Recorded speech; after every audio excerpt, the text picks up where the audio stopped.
We're going to continue on near the bottom of page 214, right after that last break, around line 118 or so.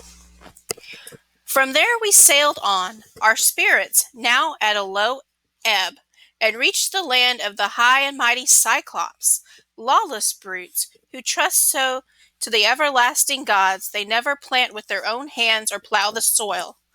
Unsown, unplowed, the earth teems with all they need, wheat, barley, and vines, swelled by the rains of Zeus to yield a big, full-bodied wine from clustered grapes. They have no meeting place for council, no laws either.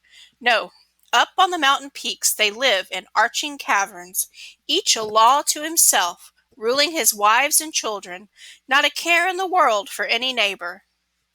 Now a level island stretches flat across the harbor, not close inshore to the Cyclops' coast, not too far out, thick with woods where the wild goats breed by hundreds. No trampling of men to start them from their lairs, no hunters roughing it out on the woody ridges, stalking quarry, ever raid their haven. No flocks browse, no ploughlands roll with the wheat. Unplowed, unsown forever, empty of humankind. The island just feeds droves of bleating goats, for the Cyclops have no ships with crimson prows, no shipwrights there to build them good trim craft that could sail them out to foreign ports of call, as most men risk the seas to trade with other men.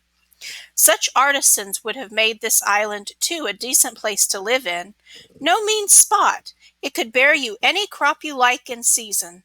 The water meadows along the low foaming shore run soft and moist, and your vines would never flag. The land's clear for plowing. Harvest on harvest, a man could reap a healthy stand of grain.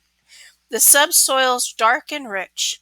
There's a snug deep water harbor there. What's more, no need for mooring gear, no anchor stones to heave, no cables to make fast. Just beat your keels, ride out the days till your shipmate's spirit stirs for open sea, and a fair wind blows. And last, at the harbor's head, there's a spring that rushes fresh from beneath a cave, and black poplars flourish round its mouth. Well, here we landed, and surely a god steered us in through the pitch-black night. Not that he ever showed himself, with a thick fog swirling around the ships, the moon wrapped in clouds, and not a glimmer stealing through that gloom. No, not one of us glimpsed the island. Scanning hard, or the long combers rolling us slowly toward the coast, not till our ships had run their keels ashore. Beaching our vessels smoothly, striking sail, the crew swung out on the low shelving sand, and there we fell, asleep, awaiting dawn's first light. When young dawn with her rose-red fingers shone once more, we all turned out, intrigued to tour the island. The local nymphs, the daughters of Zeus himself, fleshed mountain goats so the crews could make their meal.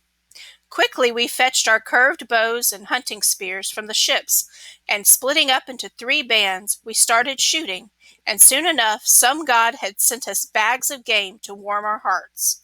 A dozen vessels sailed in my command, and to each crew 9 goats were shared out, and mine alone took 10.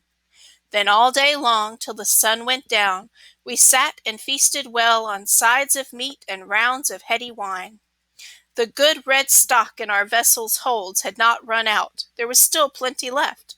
The men had carried off a generous store in jars when we had stormed and sacked the Ciconi's holy city. Now we stared across at the Cyclops shore, so near we could even see their smoke, hear their voices, their bleating sheep and goats. And then, when the sun had set and night came on, we lay down and slept at the water's shelving edge.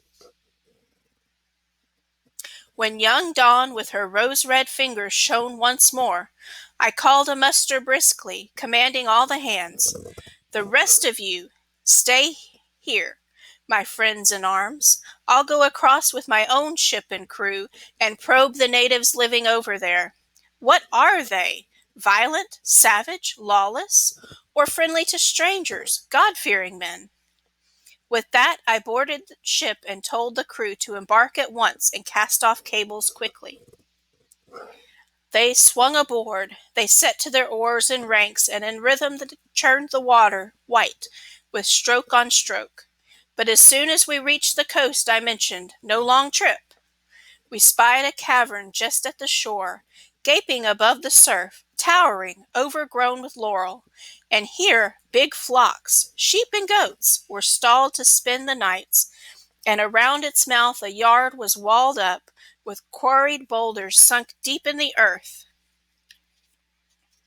and enormous pines and oak trees looming darkly.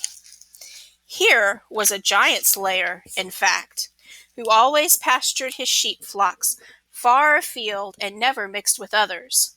A grim loner, dead set in his own lawless ways.